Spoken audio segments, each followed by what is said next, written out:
Hey subscribers, you're watching New Car Spin. I'm Brian, just chilling in my living room.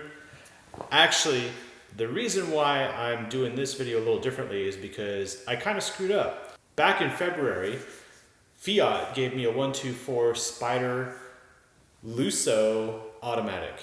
And I had previously driven the Classico manual. Classico is basically the bone stock, and Lusso is sort of upgraded. It's not the Abarth version, but it's right there as far as like all the features and everything else. And unfortunately, I had some camera issues that time, and this is the only time I've ever had camera issues with a shoot. But I only have one camera angle. I have the crappy GoPro session audio that comes with that. And if you're interested in knowing the difference between a manual Fiat 124 and an automatic Fiat 124, and in particularly the difference between the weight of a 16-inch wheel and the 17-inch wheel, and how all that translates into the driving experience, which is pretty shocking, I gotta say. Watch this video, it's not that long, and then go watch my original video on the manual, which I would definitely recommend. So here you go.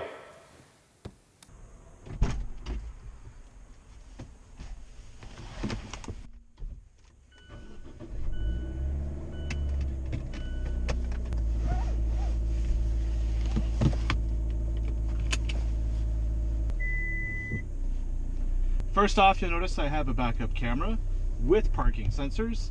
Kind of pointless in a car this small. The one thing I'm not too sure about though is the ASIN 6-speed automatic transmission. And that's because I don't have manual paddles on the steering wheel, but I do have a manual gear selector, and if I knock it over to manual mode. And it's up for downshift and back for upshift. It's opposite to what I'm normally used to in other vehicles. I've driven this car all week and I still haven't gotten used to it. But one of the benefits of this car and why I like it so much is this. Yep, you can pop the top in 4 seconds flat. So what makes this different from the Fiat I drove last time? Well, the Fiat I drove last time was the Classico manual bone stock version, and I loved it. I still want one. First things first, when I got in this car, I thought, this ride's a little different than the other one, and that's because it has the automatic. But then I got to realize there are a few things going on here. Number one, it feels heavier. And I looked it up, and the best I can figure out is it's about 80 pounds heavier than the other version. So the difference here is black and white. Something that happens a lot around here too is traction control kicks in a lot more often in this car. But what's really unsettling is the fact that it doesn't feel as fast.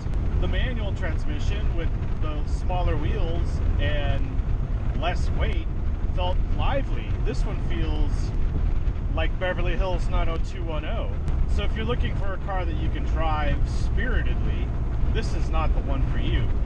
Get the manual Classico and have a blast.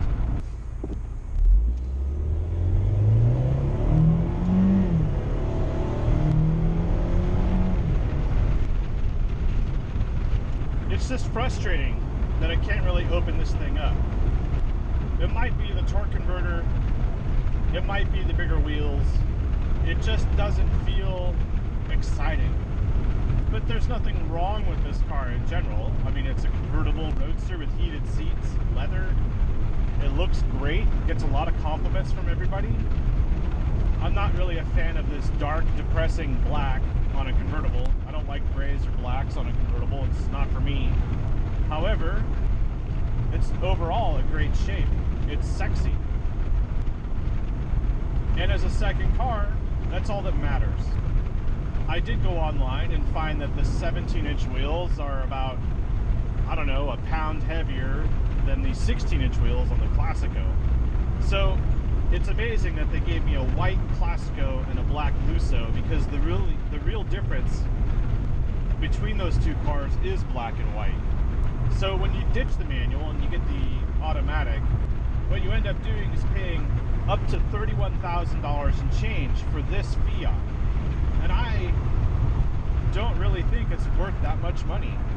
Another striking difference between the other one I drove and this one is that the steering here feels vague. The ride feels disconnected. I can't really get into the details here, but what I do know is that this feels a lot worse than the Classico with the 16-inch wheels. And I'm not sure if this car is being marginalized by the automatic transmission, or if it's being hampered by the larger wheels. I think it's kind of both happening there. It's a combination of the weight, the size of the wheels, the transmission. It's totally transformed this car.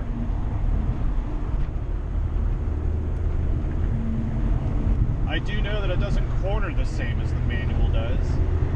This one is a little bit of a disappointment in that department. But as far as straight line, I feel like I go faster in this one than the Classico.